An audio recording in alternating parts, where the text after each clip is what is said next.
오늘 밤이 마지막이라면 이라는 제목으로 함께 말씀을 나누겠습니다. 죽음 앞에서 사람들이 가장 후회하는 것. 캘리포니아에 있는 어느 신문사에서 오늘이 당신의 마지막 날이라면 무슨 일을 하겠습니까? 이런 여론조사를 했습니다. 오늘이 당신의 마지막 날이라면 무슨 일을 하겠습니까? 이런 이제 설문조사를 했는데 여러 답들이 나왔습니다.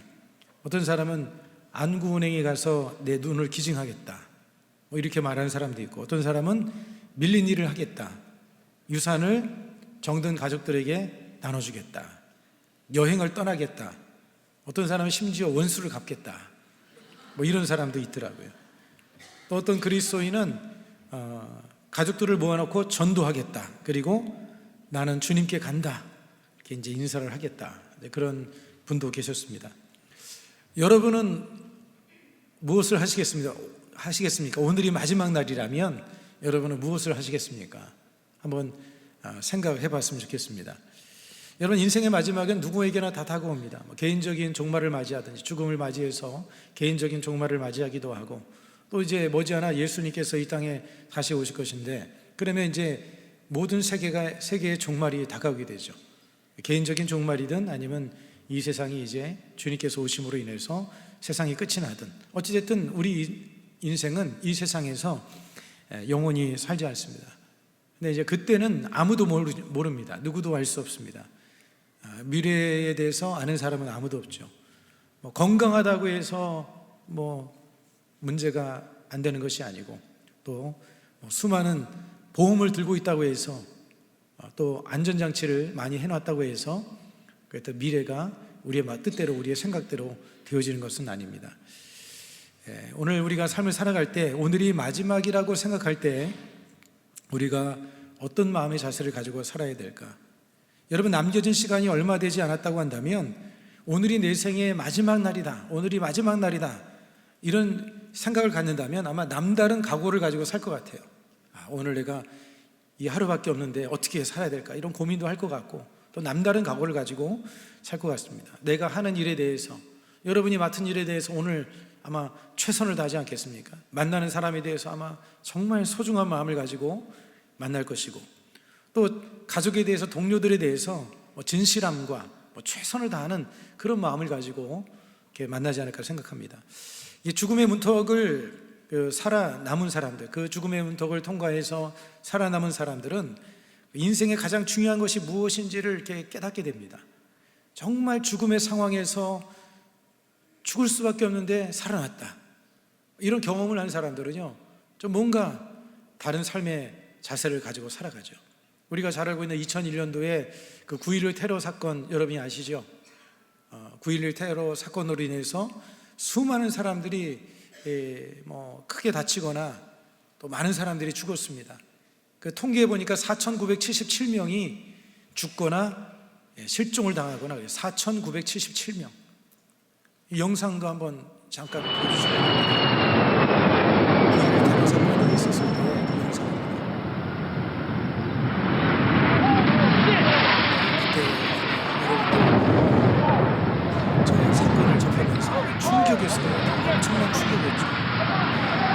건물 두 동이 세계 무역센터가 테러 사건에 의해서 파괴가 되죠.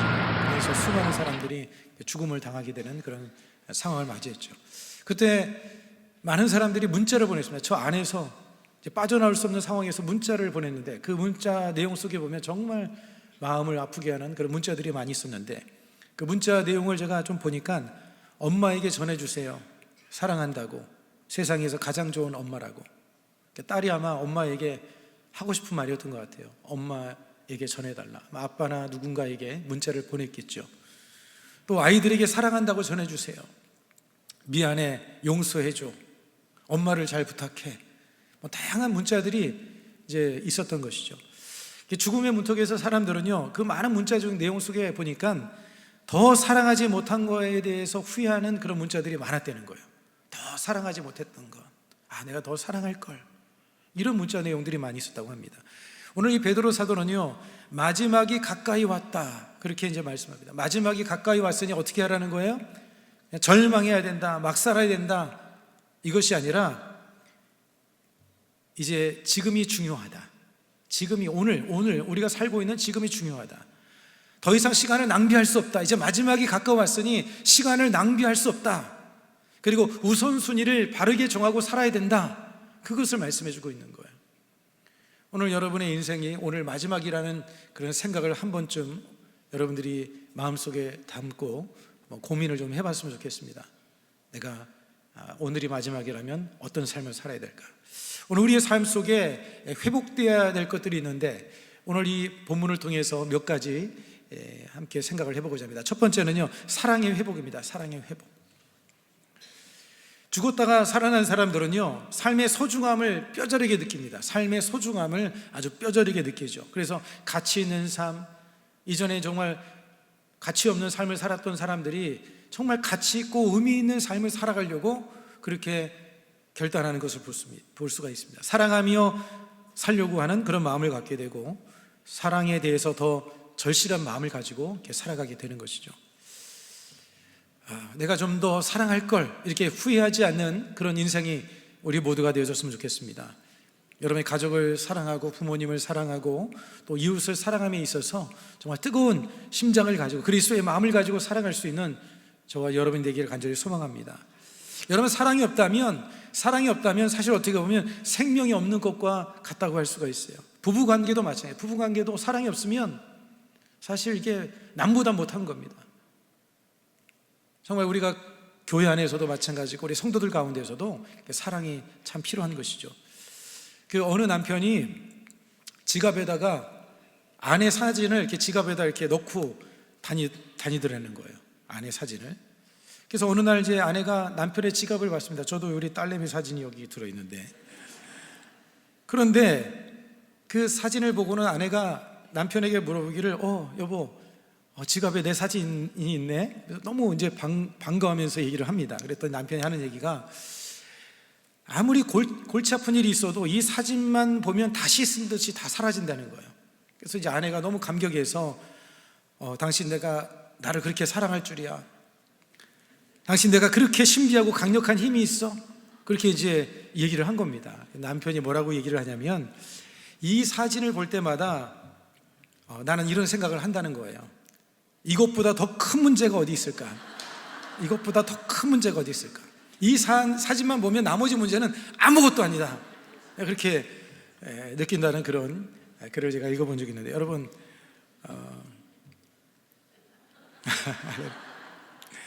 여러분의 남편이 여러분을 그렇게 생각하지 않을 거라고 저는 믿습니다. 여러분들이 그렇게 생각하지 않을 수 있도록 여러분들이 사랑으로 평상시에 잘 심어주기를 축복합니다. 다 주는 대로 오는 거예요. 주는 대로, 심는 대로 돌아오는 거예요. 사랑도 심는 대로 거두는 거예요. 내가 사랑을 평상시에 잘 베풀고 존중해주고 섬겨주면, 그러면 메아리잖아요. 메아리. 산에 가서 야오 하면 야오 야오 야오 야오 하도 돌아오듯이, 우리가 사랑을 베풀고 섬김을 베풀고 친절을 베풀면 그러면 그것이 다시 메아리 쳐서 자신에게 돌아오게 되어져 있는 거예요. 여러분, 그리스도인들에게 있어서 제일 중요한 것은 뭐냐면 뜨겁게 사랑하는 겁니다. 오늘 본문 8절에 보니까 무엇보다도 뜨겁게 서로 사랑할지니. 할렐루야. 뜨겁게 사랑하다, 이게 뜨겁게 사랑한다는 게 뭐 세상적으로 뭐 정욕적으로 사랑한다, 그런 의미가 아닌 겁니다. 물론 이제 부부간에는 뭐 필요한 부분이 있겠지요. 뭐 결혼을 앞두고 있는 연인 사이에는 또 뭐 그런 이제 사랑도 있을 수 있을 겁니다. 어느 사랑하는 남녀가 이제 한적한 공원에서 서로 이렇게 좀 이제 서로 뽀뽀를 하려고 이렇게 좀 이제 하려고 했습니다. 그런데 한적한 곳에서 이제 뽀뽀를 하려고 그러는데, 근데 꼬마 아이가 그거를 이제 지켜보고 있는 거예요. 그래서 남자가 딱 그것을 이제 보고는 진도를 나갈 수가 없는 겁니다. 그래서 그 아이를 불러놓고, 얘야, 1,000원 줄 테니까 저쪽 가서 놀아라, 그렇게 이제 부탁을 한 거예요. 그랬더니 이 아이가 하는 얘기가 뭐냐면, 아저씨 5,000원 줄 테니까 하던 거 하세요, 그렇게 얘기를 하더라는 겁니다.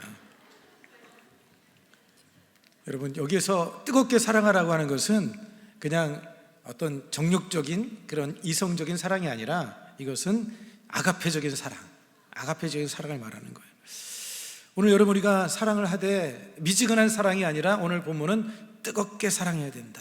여기서 뜨겁게라고 하는 것은 열정을 다해서, 열정을 다하고 마음을 담아서 그렇게 사랑하는 마음을 가져야 한다는 것이죠. 여러분, 하나님께서도 우리를 뜨겁게 사랑해 주지 않으셨습니까? 우리를 위해서 얼마나 뜨겁게 사랑해 주셨어요. 여러분, 이 사랑은 그냥 일시적인 사랑이 아니라 의지적인 결단의 사랑인 거예요. 사랑은 의지적인 결단이 있어야 되는 거예요. 아가페적인 사랑. 그러니까 기분 좋을 때는 사랑하고 기분이 나쁘면 사랑하지 않는 그런 사랑이 아니라 진정한 사랑은 의지적인 결단의 사랑입니다. 따라서 의지적인 결단의 사랑. 감정이 허락이 되지 않아도 감정이 허락이 안 될 수 있어요. 여러분, 사랑하는 데 있어서 우리가 기분이 좋으면 사랑하기가 편하지만, 그러나 감정적으로 안 될 때는 뭐가 필요하냐? 의지가 필요한 거예요. 의지적인 결단을 통해서 사랑하는 자세가 필요한 거예요. 상대가 나를 미워하고 상대가 나를 싫어하고 사랑하지 않는다 할지라도 그래도 의지적으로는 사랑할 수가 있는 거예요. 감정적으로는 사랑이 안 돼도 의지적인 사랑을 선택할 수가 있는 것이죠. 그래서 사랑에는 뭐가 수반이 되어야 되냐면 용서가 수반이에요. 사랑은 용서를 수반한다는 겁니다. 여러분, 우리가 끝까지 사랑하려면, 누군가를 끝까지 사랑하려면 용서하지 아니하고는 사랑할 수가 없어요. 용서하지 않으면 그 사람하고 나의 관계는 이미 끝나는 겁니다. 그래서 그 사람을 끝까지 사랑하기 위해서 필요한 것이 뭐냐면 용서라는 것이 필요해요. 여러분, 용서 없이 깊은 사랑이 안 되고 진정한 사랑을 이룰 수가 없습니다. 사랑하는 척 할 수는 있어요. 사랑하는 척. 물론 어떤 면에 있어서는 그게 뭐 연기 같은 모습일 수도 있겠지만, 그런 모습도 뭐 필요할 수도 있겠지만, 그러나 진정한 사랑이 되려면 용서를 해야지만이 그 사랑이 깊어지고 진정한 사랑을 할 수가 있는 것이죠. 여러분, 사랑도 의지적인 선택이 필요하고 용서도 의지적인 결단이 필요한 것입니다. 여러분, 용서하는 것이 쉬워요, 안 쉬워요? 용서하는 게 편해요, 안 편해요? 용서하는 건 안 편해요. 절대 편하지 않습니다. 감정적으로 내키지 않는데 용서한다는 건 사실 쉬운 일은 아니죠. 여러분, 그러나 우리는 의지를 가지고 하나님 앞에 나가서 기도해야 돼요. 하나님, 내 마음에 용서할 수 있는 마음을 부어주시옵소서. 여러분, 용서는 내가 하는 게 아니에요. 용서는 우리의 힘으로 할 수 있는 게 아니에요. 하나님의 도우심이 있어야 되는 거예요. 하나님, 용서할 수 있는 마음을 내 마음속에 부어주시옵소서. 주님 앞에 기도할 때 그런 마음을 가지고 주 앞에 나가면 하나님께서 용서할 수 있는 마음을 우리의 마음속에 부어주시는 줄로 믿습니다. 그렇게 기도하고 난 다음에 그리고 입술로 고백을 해야 되는 거예요. 하나님, 그 사람을 용서합니다. 한번 따라서 하겠습니다. 하나님, 그 사람을 용서합니다. 그 사람이 누군지 아시죠? 여러분만 아실 겁니다. 그 사람 있잖아요. 그 사람, 꼴 보기 싫은 사람. 하나님 앞에 기도하고 나서 입이 떨어지지 않아요. 축복하고 싶지도 않고 용서하고 싶지도 않아요. 여러분, 그렇지 않습니까? 저만 나쁜 놈이죠? 여러분, 그런 마음이 있어요, 없어요? 예, 있어요. 그렇지만 입술을 떼서 고백하는 거예요. 그 사람을 용서합니다 라고 고백을 하는 거예요. 이렇게 말하고 난다고 해서 여러분, 감정의 이 미움의 찌꺼기가 다 사라지느냐? 사라지진 않습니다. 찌꺼기가 아직 남아있어요. 그러나 여러분, 그렇게 용서를 고백한 것과 하지 않은 것과 삶의 차이가, 큰 차이가 발생을 하는 거예요. 오늘 여러분의 마음속에 혹시라도 용서하지 못한 그러한 이들이 있다고 한다면, 오늘 여러분 용서를 통해서 사랑을 실천할 수 있는 오늘 이 예배 시간이 되기를 축복합니다. 그 다음에 여러분, 사랑은요, 죄와 허물을 덮어주는 것입니다. 따라서 사랑은 죄와 허물을 덮어주는 것이다. 여러분, 이 용서라고 하는 것, 사랑이라고 하는 것은 죄와 허물을 우리가 덮어주는 그런 마음의 자세를 가져야 돼요. 사단 마귀는요, 끊임없이 참수합니다. 정죄합니다. 사단은 계속해서 정죄합니다. 그리고 참수하고 다니고 남의 허물을 들추어내고, 그게 바로 사단이 하는 일이에요. 그렇지만 예수님은 어떤 분이십니까? 이 땅에 오셔서 우리의 죄와 허물을 주님께서 덮어주셨어요. 피로써 덮어주셨어요. 우리의 허물을 씻어주셨어요. 그러니까 우리는 예수님 닮을 사람으로서 예수님처럼 우리도 죄와 허물을 덮어주는 그런 마음의 자세를 가지고 살아야 한다는 것이죠. 여러분, 노아를 보십시오. 노아가 술에 취해서 벌거벗고 잠을 잘 때 그때 여러분 함이 어떻게 합니까? 함은요 그것을 보고 가서 형제들한테 야 아빠가 술 먹고 저렇게 벌러덩 누워가지고 있다, 아마 그렇게 뭐라고 얘기했는지 정확히 모르겠지만 어쨌든 그런 말을 했습니다. 그런데 여러분 샘과 야벳은 어떻게 합니까? 뒷걸음질 치고 들어가서 그것을 보지 않고 해서 싹 덮어주잖아요. 여러분 그게 바로 진정한 사랑의 마음이라고 하는 거예요. 여러분 죄가 있는 것을 없다고 말하는 것이 아니라 죄가 있는 것은 하지만 그래도 그 사람을 살려주기 위해서, 그래서 우리가 그 실수와 허물을 덮어주는 것, 그게 바로 진정한 사랑의 모습이라고 할 수가 있는 것이죠.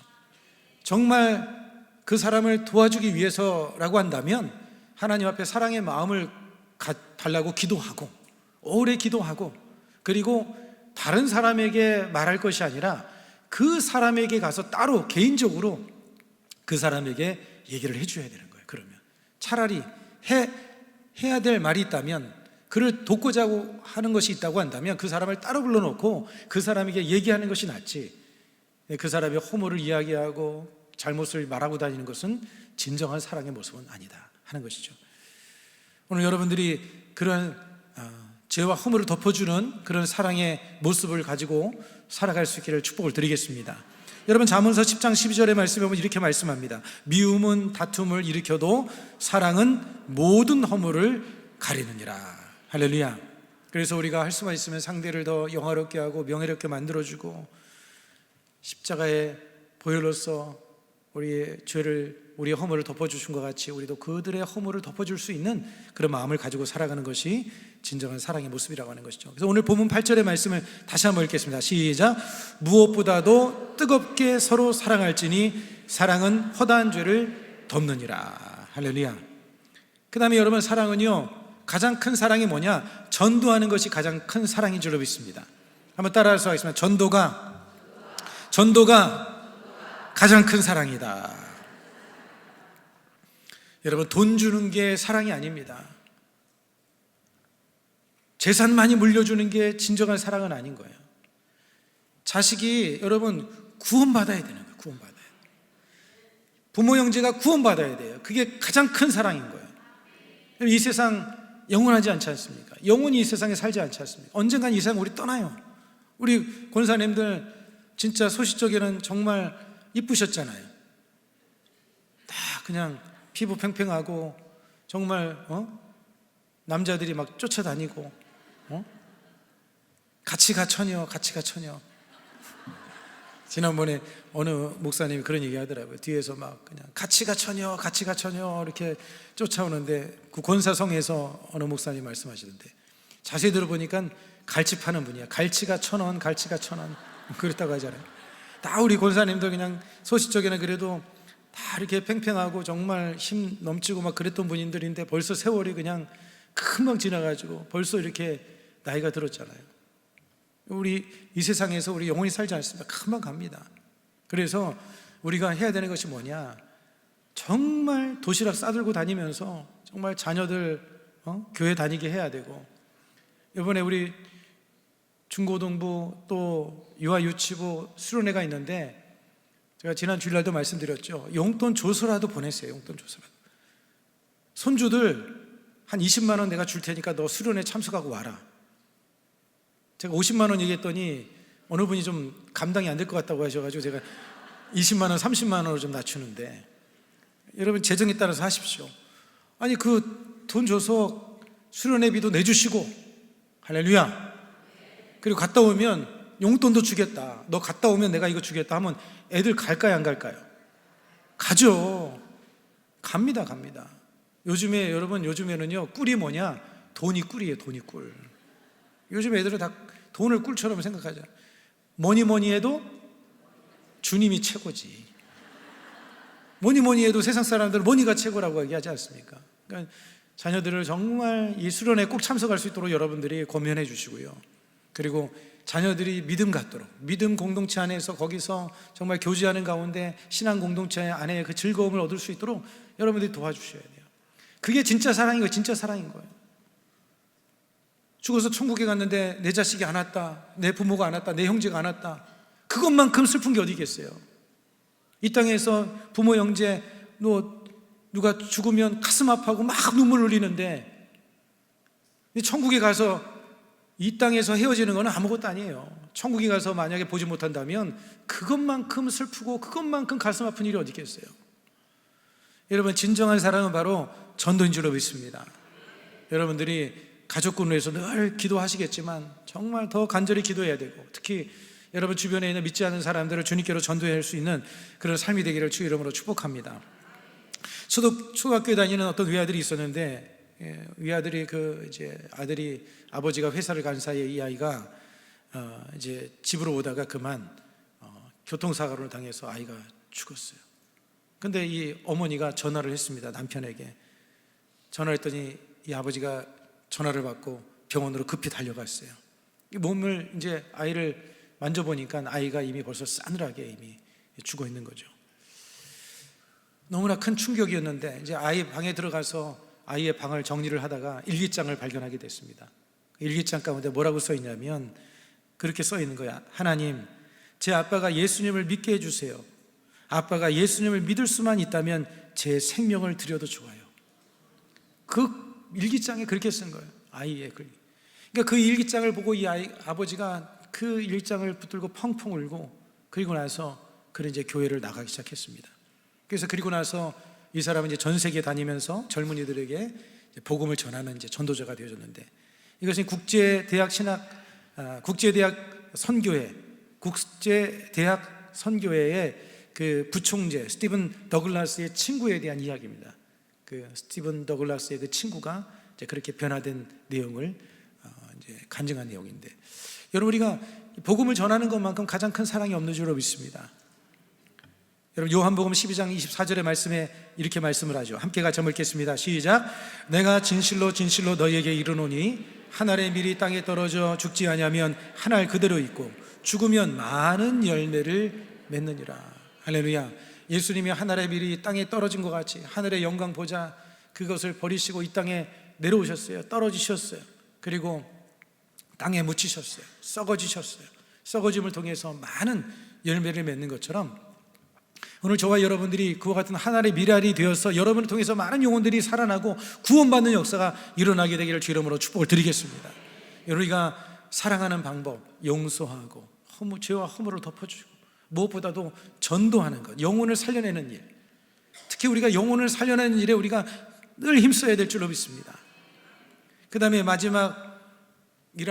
오늘이 마지막이라는 이런 의식을 가지고 살아가는 사람, 마지막 때를 인식하며 살아가는 사람은 어떤 삶을 살아가느냐? 서로 대접하고 봉사하는 삶을 살게 되어진다는 거예요. 여러분, 죽었다가 살아났다. 이 사람은 사형 선고를 내려져가지고 이미 죽었다고 사형 선고를 받은 사람이에요. 근데 이 사람이 살아났어요. 이렇게 살아난 사람은 인생의 삶의 가치가 달라집니다. 방향이 달라져요. 죽었으면 내가 가지고 있는 이 몸뚱아리도 이미 썩어진 것이고, 죽었다고 한다면 내가 지금 누리고 있는 시간도 내 것이 아니고, 내가 가지고 있는 모든 것도 다 내가 소유할 수 없는 것인데, 이렇게 살았으니 이런 생각을 가지고 어떤 삶을 살겠습니까? 자기가 가지고 있는 것들을 가지고 더 베풀고 대접하고 그런 삶을 살려고 하지 않겠습니까? 여러분, 오늘 이 본문의 배경의 내용을 보면 당시에는요, 여관이라는 게 없었습니다. 지금이야 뭐 호텔도 있고 뭐 모텔도 있고 뭐 숙소들이 많이 있지만, 그 당시에는 여관이라는, 예수님 당시에 제자들이 활동한 당시에는 여관이라는 게 없었어요. 초대교회 당시 여관이 없었습니다. 그래서 나그네를 대접하는 것은요, 아주 구체적인 사랑의 방법이었던 거예요. 구체적인 사랑의 방법. 왜냐하면 이 나그네들은 주로 어떤 사람들이었냐면, 그냥 단순히 이들에게 뭐 잠자리를 제공하는 그런 정도가 아니라, 이들은 고난과 핍박을 피해서 그리스도의 복음을 전하는 그런 고통을 겪으면서 그리스도의 복음을 전하는 그런 사람들이었거든요. 그런 사람들을 위해서 대접을 해주는 것은 참으로 어떻게 보면 간접적으로 복음을 전파하는 그런 기회였던 거예요. 그래서 그들이 나그네를 이렇게 대접하고 섬겨줌을 통해서 간접적으로 복음을 전하는 그런 삶을 살았던 거예요. 오늘 저와 여러분들이 뭐 구역 예배에 가서 구역 안에 있는 식구들, 우리 지역장, 구역장들, 권사님들 다 그러지 않았습니까? 데려다가 밥 사주고, 그죠? 또 그리고 때로는 집 앞까지 가서 태워가지고 오고, 믿음이 자라기까지는 계속해서 무슨 어린아이 태어나면 그 아이 진짜 모든 것들을 돌봐주듯이 그냥 그런 마음을 가지고 이렇게 헌신하는 것, 그게 바로 복음에 참여하는 일이고, 정말 예수 그리스도의 그 사랑의 은혜를 깊이 깨달은 사람들은요, 그런 삶을 살게 되어져 있는 것이죠. 오늘 우리의 삶이 마지막이라는 이런 생각을 가지게 될 때 우리는 더 그런 삶을 살아나가게 될 줄로 믿습니다. 여러분, 그리스도인들은요, 잘 베풀고 잘 봉사하고 섬기는 그런 삶을 살아야 되는 거예요. 1977년에 미국의 그 억만장자 하워드 슈즈라고 하는 사람이 있었습니다. 하워드 슈즈. 이 사람이 세상을 떠났을 때 그가 남긴 유산이 그 당시에 1977년대 자그마치 20억 달러. 20억 달러면 얼마냐면 제가 한번 조회를 해봤습니다. 20억 달러가 지금 현재 돈으로 얼마가 될까? 한 14조에서 15조 되는 거예요. 여러분들이 14조, 15조는 놀라지도 않으시죠? 네. 하워드 휴즈, 이 사람이 억만장자였는데 14조, 15조, 이 사람이 그걸 놔두고 죽은 거예요. 근데 이 사람이 얼마나 많은 일이냐면 방송, 영화, 항공, 여행, 관광, 카지노 50개의 기업을 운영하고 있었어요. 엄청난 그 기업을 운영하고 있었어요. 헐리우드 배우와 연분이 이런저런 연분이 많이 나기도 하고, 한마디로 돈과 명예, 여자 속에서 파묻히면서 이렇게 살았던 그런 사람이에요. 그런데 이 사람이 죽기 전에 10년 전에 심각한 결벽증에 걸렸어요. 심각한 결벽증, 아주 그냥 결벽증에 걸려가지고 외부와 차단한 채 유리벽 안에서 고독하게 살았어요. 유리벽으로 된 그곳에서 고독하게 이렇게 살았는데, 건강이 악화돼 가지고 자가용 비행기를 타고 병원에 가는 중간에 이 사람이 죽었어요. 죽었는데 그 사람이 마지막 죽으면서 외쳤던 내용이 뭐냐면 nothing, 아무것도 아니야, nothing. 그렇게 외치고 죽었다는 거예요. 그런데 이 사람이 죽었을 때 장례식에 조문객으로 찾아왔던 사람이 채 10명도 안 됐다는 거예요. 그렇게 많은 일을 했는데 채 10명도 찾아오지 않았대요. 심지어는 장례식을 치러줄 목사가 없어가지고 나라에서 정해준 목사님이 가가지고 그 주례를 했는데, 그 주례사에서 주례가 아니라 장례를 했죠. 갑자기 장례를 했는데 장례사가 뭐라고 얘기를 했냐면, 목사님이 하나님, 하워드 휴즈가 빈손으로 왔다가 빈손으로 갑니다. 그를 불쌍히 여겨 주시옵소서. 여러분, 우리가 이 세상 올 때 빈손으로 오잖아요, 그죠? 혹시 여러분 금수저 가지고 나온 분 계십니까? 부모가 좋은 집안에 태어날 수는 있겠죠. 하지만 이 땅에 또 빈손으로 오고 갈 때도 빈손으로 갑니다. 우리는 빈손으로 가게 되어 있죠. 여러분, 이 세상 물질은 영원히 소용할 수 없습니다. 사유할 수 없습니다. 우리가 나누고 섬기는 것만이 영원히 남는다는 사실을 항상 우리는 늘 기억하고 살아야 될 줄로 믿습니다. 언젠가는 여러분, 우리가 심은 대로 다 거두게 되어 있어요. 심은 대로 거두게 되어 있습니다. 대접을 잘 받으면 언젠가는 또 도움을 받게 되는 것이 바로 세상의 원리이기도 하고 또 성경의 원리이기도 하죠. 로마서 12장 13절은 이렇게 말씀합니다. 성도들의 쓸 것을 공급하며 손 대접하기를 힘쓰라. 히브리서 13장 1절로 2절 말씀을 같이 읽겠습니다. 시작. 형제 사랑하기를 계속하고 손님 대접하기를 잊지 말라. 이로써 부지 중에 천사들을 대접한 이들이 있었느니라. 할렐루야. 여러분, 물질이 있고 없고가 문제가 아니라 마음의 문제인 거예요. 없는 사람은 여러분, 마음이 있으면 충분히 그런 마음을 가지고 섬기며 살아갈 수가 있는 것이고, 아무리 많이 가지고 있어도 마음이 없는 사람은 안 되는 것이죠. 오늘 이 본문에 서로 대접하라, 서로 봉사라고 7절, 9절과 10절에 말씀하면서 이어서 뭐라고 말씀하고 있냐면 이렇게 말씀합니다. 우리 함께 9절과 10절 같이 한번 읽겠습니다. 시작. 서로 대접하기를 원망 없이 하고 각각 은사를 받은 대로 하나님의 여러 가지 은혜를 맡은 선한 청지기 같이 서로 봉사하라. 이 대접하고 봉사하는 일에 있어서 두 가지를 기억하라고 말씀하고 있어요, 사도 베드로가. 그 한 가지가 뭐냐면 원망 없이 대접하라. 따라서 하겠습니다. 원망 없이 대접하라. 왜냐하면 보면 이게 모임이나 어떤 이제 자리에 보면 꼭 쓰는 사람이 씁니다. 안 사는 사람은 1,000원짜리 커피도 사질 않아요. 근데 보통 보면 사는 사람이 쓰고 섬기는 사람이, 봉사하는 사람이, 봉사하는 사람이 보고, 어떤 사람은 손 하나 까딱하지 않고, 어떤 사람은 커피 한 잔 진짜 옛말로 말하면 옛날에 뭐 커피 자판기에서 200원, 300원 넣고 하는 거, 그것도 살 줄 모르는 그런 사람도 있습니다. 그런데 대접하는 사람이, 섬기는 사람이 하다 보니까 그 사람들의 마음속에 어떤 생각이 드냐면, 왜 나만 해야 될까? 왜 나만 섬겨야 되지? 왜 나만 봉사해야 되지? 뭐 이런 생각이 들기도 하지 않습니까? 그래요, 안 그래요? 그런 생각이 한 번도 안 들어보셨어요? 섬기다 보면 그런 생각이 들잖아요. 왜 나만 섬겨야 되지? 왜 내만 밥 사야 되지? 왜 나만 커피 사야 되지? 뭐 이런 생각이 마음속에 들 수가 있는 것이죠. 그래서 성경은 이런 마음을, 우리의 마음을 너무나 잘 알고 있기 때문에, 그래서 원망 없이 봉사하라. 원망 없이 봉사할 수 있는 마음의 자세가 뭐냐면, 청지기적인 정신을 가지면 원망 없이 봉사할 수가 있다는 거예요.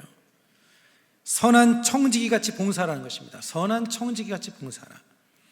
여러분, 청지기는 어떤 사람이에요? 청지기는 주인이에요, 관리인이에요? 관리인이죠. 청지기는 잠시 맡아서 그걸 관리하고 있을 뿐인 거예요. 청지기라고 생각하는 사람은 내 것이 아니고 내가 관리하는 것이니까, 주님의 것이다라고 생각하니까, 그러니까 섬기는 데 있어서 원망 없이 불평 없이 할 수가 있는 거예요. 내 것이다 생각하니까, 그러니까 자꾸 그런 생각이 들 수가 있는 것이죠. 오늘 여러분 이 본문의 말씀에 보면 이렇게 말씀합니다. 각각 은사를 받은 대로. 따라서 하겠습니다. 각각 은사를 받은 대로. 여러분, 은사라고 하는 것이 헬라어로 뭔가요? 카리스마입니다. 카리스마. 카리스마는 카리스, 은혜라고 하는 카리스라고 하는 단어하고 결과라는 단어가 합쳐진 거예요. 카리스마, 은혜의 결과. 그러니까 카리스마는 은혜의 결과, 은혜의 선물이라는 거예요. 그러니까 각각 은사를 받은 대로, 그러니까 하나님의 은혜로 받은 것이라는 거예요. 하나님의 은혜로 받은 대로, 각각 은사를 받은 대로, 하나님이 주신 선물이라는 것이죠. 모든 것이 다 주님의 선물입니다. 할렐루야. 다 주님이 주신 선물이에요. 우리의 가지고 있는 몸, 여러분들이 가지고 있는 집, 자녀들, 모든 것이 다 하나님이 주신 선물인 거예요. 우리가 선택한 게 없잖아요. 제가 누누이 말씀드리지만, 여러분이 나라를 선택했습니까? 성별을 선택했습니까? 시대를 선택했습니까? 누가 정해준 거예요? 하나님이 정해준 거예요. 부모를 여러분이 선택했습니까? 여러분이 선택한 거 아니에요. 제가 우리 딸한테도 가끔 그러거든요. 전에 그런 얘기 했거든요. 나도 네가 내 딸일 줄은 나는 꿈에도 생각을 못했다. 왜냐하면 그 딸이 내 딸이 될 줄은 저는 생각지도 못했어요. 다 모든 게 다 하나님이 맡겨주신 거예요. 하나님이 우리에게 다 맡겨주신 것이 은혜로 받은 선물인 거예요. 그래서 선한 청지기는 내 것이라고 말을 하지 않습니다. 선한 청지기는 내 것이라고 말을 하지 않죠. 그저 맡겨준 하나님 앞에 충성되고 관리적인 마음을 가지고 주님의 영광을 위해서 사용하는 마음을 갖게 되어지는 거예요. 그래서 오늘 우리가 정말 이 선한 청지기 같이 오늘 이런 마음을 가지고 우리가 주님의 마음으로 섬기며 살아갈 수 있는 저와 여러분이 되기를 주 이름으로 축복합니다. 그래서 디모데전서 6장 18절로 19절은 이렇게 말씀하죠. 같이 한번 읽겠습니다. 선한 일을 행하고 선한 사업에 부하고 나눠주기를 좋아하며 동종하는 자가 되게 하라. 이것이 장래에 자기를 위하여 좋은 터를 쌓아 참된 생명을 취하는 것이니라. 이것이 장래에 영원한 하나님의 나라에 갔을 때 좋은 터, 하늘의 상급을 쌓을 수 있는 그런 길이 되어진다. 오늘 여러분, 우리가 오늘 이 하루가 마지막이다, 이런 생각을 가지고 여러분의 가족들을 바라보시고 또 여러분의 형제들을 바라보시고 또 구역 식구들을 바라보시고 그렇게 봉사하고 섬겨나갈 수 있는 우리 모두가 되기를 간절히 축복합니다. 그 다음에 세 번째는요, 마지막 때처럼 삶을 살아가는 이들은 근신하며 기도하는 삶을 산다는 것입니다. 근신하며 기도하는 삶. 여러분, 근신이 뭐냐? 근신이라고 하는 것은 다른 것이 아니라 이런 뜻을 가지고 있습니다. 말이나 행동을 삼가하고 조심함, 근신. 지난번에 제가 주일날 지혜에 대한 설교 말씀을 지지난주에 설교하면서 근신에 대해서 설명을 했는데, 자제력, 절제력, 그것을 말했습니다. 우리의 행동과 말을 절제하는 것을 말하는 거예요. 우리가 마지막 때를 살아가는 사람은요, 이 말과 행동을 조심하고 또 그리고 기도하는 삶을 살게 되어진다, 그렇게 말씀을 하고 있는 거예요. 오늘 여러분, 우리가 이 세상을 살아가면서 이런 자세를 가지고 삶을 살아가야 한다는 것이죠. 우리가 마지막 순간에 주님 앞에 섰을 때 주님 앞에 우리가 잘했다 칭찬되는 그런 사람이 되기 위해서 우리가 말하는 것도 조심해야 되고 행동하는 것도 조심하는 그런 삶을 살아야 될 줄로 믿습니다. 언젠간 우리가 하나님 앞에 서게 되잖아요. 오늘 본문 여러분 7절의 말씀에 보면 이렇게 말씀합니다. 7절 말씀을 같이 한번 읽겠습니다. 시작. 만물의 마지막이 가까워하였으니 그러므로 너희는 정신을 차리고 근신하여 기도하라. 근신한 일과 기도하는 일을 두 가지를 사도 베드로는 말씀하고 있는 거예요. 근신하는 일과 기도하는 일. 마지막 때를 살아가고 있는 우리들이 근신해야 돼요. 여러분, 이 세상은 지금 죄가 넘쳐나고 있습니다. 죄악이 가득해요. 동성애가 지금 얼마나 지금 넘쳐나는지 몰라요. 요즘에 어플 하나 애들이 깔면요, 어플 가지고 그 동성을 만나려면 어플에다가 신청을 하면 1km 반경 안에 있어서 서로 만나는데 어려움이 없다는 거예요. 그 이야기가 벌써 10몇 년 전에 들었던 얘기인데, 얼마나 지금 세상이 지금 막 마약이 창궐을 하고, 요즘에 TV에서 드라마 중에서 보니까 뭡니까? 그 참교육인가 뭔가 그런 글을 좀 잠깐 봤는데, 그 내용에 보니까 그게 현실일까 싶지만 그런 일들이 어느 한 구석에서는 이루어지고 있는 거예요. 그것을 이제 약간 좀 과하게 좀 표현을 했을 뿐이지만, 아이들이 학교에서 마약을 팔고 애들 학폭에다가 막 그런 일들이 지금 한 곳에서 이루어지고 있는 거예요. 나이트며 술집에서 마약이 막 성행을 하고 있는 이런 세상 속에 우리가 살고 있습니다. 여러분, 이런 가운데서 우리 자녀들을 지켜야 되잖아요. 그러려면 먼저 우리 자신이 경건하게 우리가 근신하고 우리가 정말 우리 자신을 지켜나가야 되고, 그리고 우리 자녀들을 위해서 하나님 앞에 기도해야 될 줄로 믿습니다. 우리가 항상 말조심, 행동 조심하는 그런 삶을 살아야 되는 것이고, 그리고 우리가 무엇보다도 기도가 막히지 않기 위해서 근신하는 자세가 필요한 거예요. 여러분, 근신하지 못하면 기도가 막힙니다. 우리가 말을 사람들에게 상처 주고 사람들에게 고통을 주는 사람들이, 그런 사람이 기도의 문이 열려지나요? 기도가 안 열려요. 뭔가 은혜를 끼치고 좋은 일을 그래야지만이 이것도 기도할 때도 하나님 앞에 마음이 활짝 열리지, 마음으로 그냥 미워하고 말로 사람들에게 상처를 주고 좋지 못한 행동을 하는데 어떻게 하나님과 깊은 기도를 할 수가 있겠습니까? 그래서 먼저는 근신하는 자세가 필요한 것이고, 그리고 기도하는 마음이 필요한 거예요. 또 기도할 때 성령께서 도와주셔서 우리가 근신하기도 되는 거예요. 서로 상호작용을 하는 거예요. 우리가 근신할 때 기도하는 것이 훨씬 더 은혜가 되어지고, 또 우리가 기도하며 나갈 때 성령께서 우리를 도와주셔서 우리가 말과 행동을 조심할 수 있는 그런 삶을 살게 되어지는 거예요. 오늘 여러분, 우리는 마지막 때를 살아가고 있습니다. 더욱더 주님 앞에 깨어 기도할 수 있는 저와 여러분이 되기를 주 이름으로 축복을 드리겠습니다. 기도해요. 기도가 답입니다. 기도 외에는 다른 것으로는 이런 종류가 나갈 수 없다고 주님 말씀하셨잖아요. 우리의 마음의 정욕, 이 욕심, 또 세상적인 그런 생각들, 이런 거를 물리칠 수 있는 것은 인간의 힘으로 되지 않습니다. 물론 우리의 의지도 필요하지만 하나님 앞에 나가서 주님의 도움을 구해야 성령께서 우리의 마음에 선한 마음을 주시고 그렇게 살아갈 수 있도록 주님께서 이끌어 주시는 거예요. 여러분들이 주님 안에서 더욱 근신하여 끼어있는 기도하는 그런 삶이 되기를 주 이름으로 축복을 드리겠습니다. 말씀을 정리하겠습니다. 여러분, 기도하면 사랑하게 됩니다. 기도하면 하나님의 은혜가 임하니까 사랑하게 되고, 기도하면 대접하고 싶고 봉사하는 마음을 갖게 만들어 주십니다. 기도를 통해서 십자가의 은혜가 우리에게 흘러 넘쳐나기 때문에 여러분, 그러한 사랑의 은혜를 우리가 가지고 살아갈 수가 있게 되어지는 것이죠. 오늘 그래서 사도 바울은 마지막 구절에 뭐라고 말씀하고 있냐면, 만일 누가 말하려면 하나님의 말씀을 하는 것 같이 하고, 누가 봉사하려면 하나님이 공급하시는 힘으로 하는 것 같이 하라. 이는 범사에 예수 그리스도로 말미암아 하나님이 영광을 받으시게 하려 함이니 그에게 영광과 권능이 세세에 무궁하도록 있느니라. 아멘. 하나님이 공급하시는 힘으로 해야 된다는 거예요. 하나님이 공급하시는 그 힘을 가지고 우리가 살아가기 위해서 더욱더 우리가 기도함으로 여러분 그 능력을 받아서 이렇게 승리하며 살아가는 저와 여러분이 다 되기를 주님 이름으로 축복을 드리겠습니다.